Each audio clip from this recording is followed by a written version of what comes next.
The movie opens with a view from above, showing a boat floating in the middle of the sea. Zooming in, we see a family on board, a warm, loving family. Here is Julia, the heroine of our movie, alongside her husband, Tom, their son, Ben. Tomorrow is Ben's birthday, and they wanted to celebrate it in a unique way, which is why they ventured out to sea.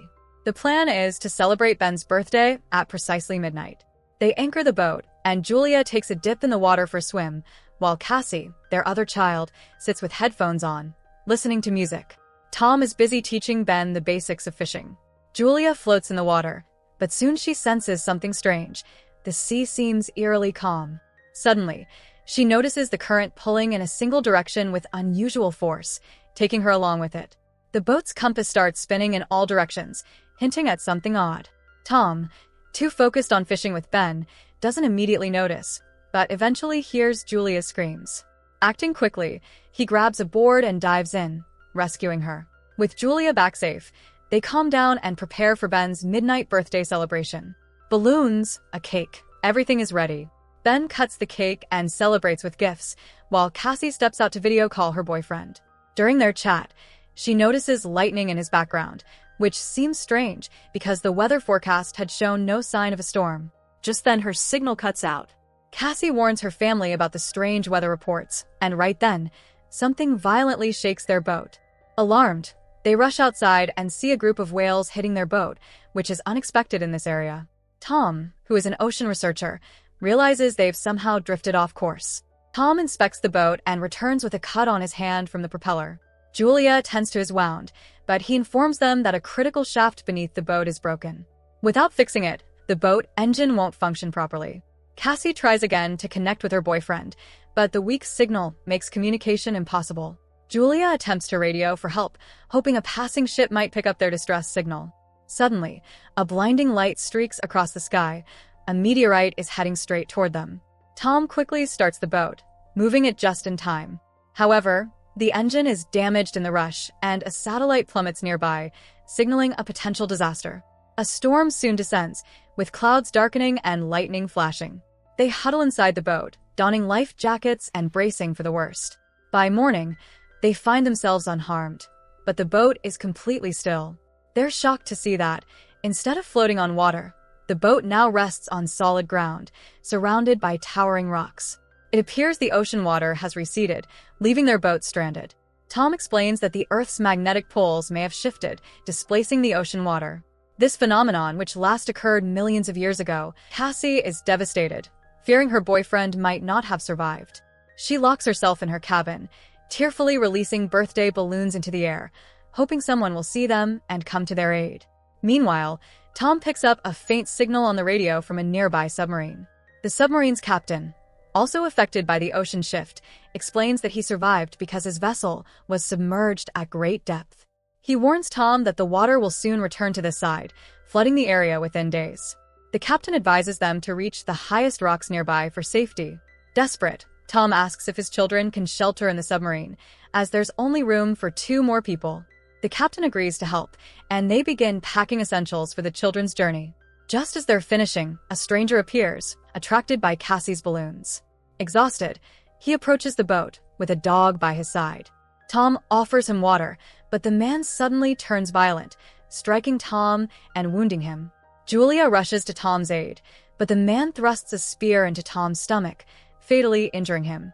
Julia, horrified and desperate, flees to protect her children. She locks them in a cabin, arming Cassie with a flare gun in case of emergency.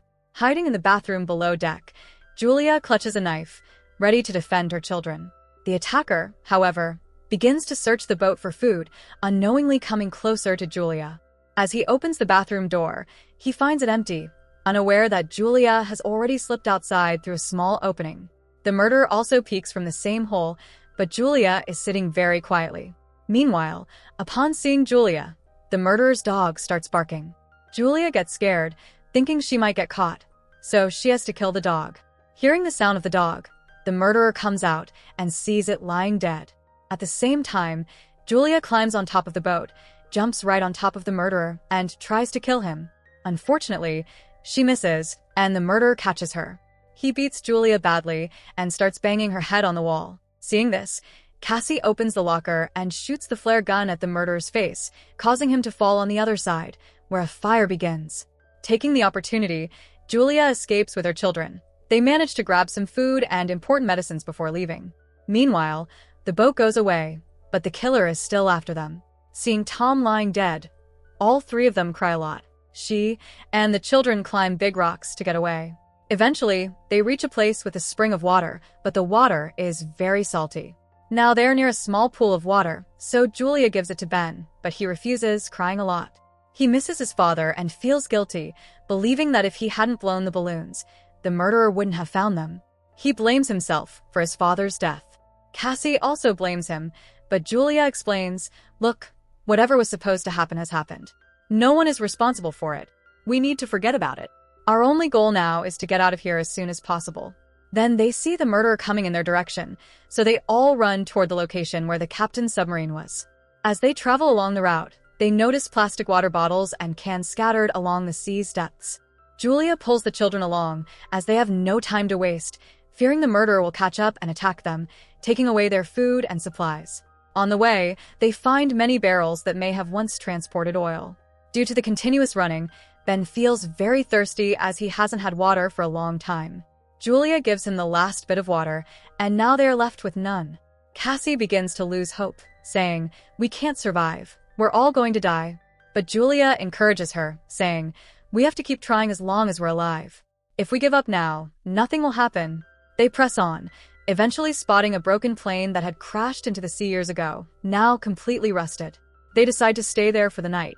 Inside the plane, they rest, and Julia looks at a family photo taken during Ben's birthday celebration. She cries, remembering the love she shared with Tom. Julia, a doctor, met Tom when he was injured during a dive and brought to the hospital where she worked. They fell in love, got married, and had children. Reflecting on all of this, Julia becomes emotional, and the children also cry, missing their father. At midnight, Cassie hears a sound and goes outside the plane alone. Though she doesn't see anyone, suddenly the murderer appears from behind, about to attack her. When he is about to kill Cassie, she moves away, and Julia kills the murderer by continuously stabbing him with a knife. As morning arrives, the three come out of the plane, relieved that the murderer is dead and no longer a threat. But upon seeing his dismembered body, they become scared, realizing something dangerous must have attacked him, possibly an animal. Julia, Cassie, and Ben quickly leave the area. While looking at the map, unable to bear her thirst any longer, drinks from a pool of rotting seawater despite Julia and Cassie's attempts to stop her. They make a tent using some plastic items they find nearby and rest inside. After some time, Julia hears a sound outside, which frightens her. She wakes up the children, and all three quickly run away, terrified of whatever might be following them. On their way, they see an old ship with many containers scattered around, and some survivors inside. Julia shouts, asking them not to close the container door. But, out of fear of crabs that seem to be attacking, the survivors go inside and lock the door. She and the children climb on top of the container, but a crab wounds Julia's leg as they do so. Inside the container, the crabs begin entering through a gap, and despite shooting at them, the survivors are overwhelmed and eventually eaten by the swarm of crabs. The same fate that befell the murderer befalls them. Julia becomes unconscious from the wound, and when she wakes up, her children are missing. Scared, she calls out to them and finds them by a tanker filled with water and some canned food. Julia picks up a gun from the remains of the survivors and checks their pockets, finding a radio, which she uses to contact the submarine captain. He tells her that he, too, was attacked and injured, urging her to find shelter quickly, as the seawater might soon reach his location. Following the flare gun's light shot by the captain, they travel a long distance, exhausted, until they find a small submarine vessel. The path is treacherous, but they eventually reach a spot filled with seashells. Julia suddenly falls into a deep pit and tells the children to leave without her, insisting they must reach the submarine safely. Cassie doesn't want to leave her mother behind, but Julia convinces her, saying that only 2 people and the captain can fit in the submarine. As the children reach the submarine, they find the captain outside, unconscious and near death. He tells them to go inside and lock the door. Cassie returns for her mother, as there is now room for her on the submarine. She calls out, and Julia struggles out of the pit, managing to climb up with Cassie's help. Just as they are about to enter the submarine, huge waves crash against it, but they make it inside and lock the door in time.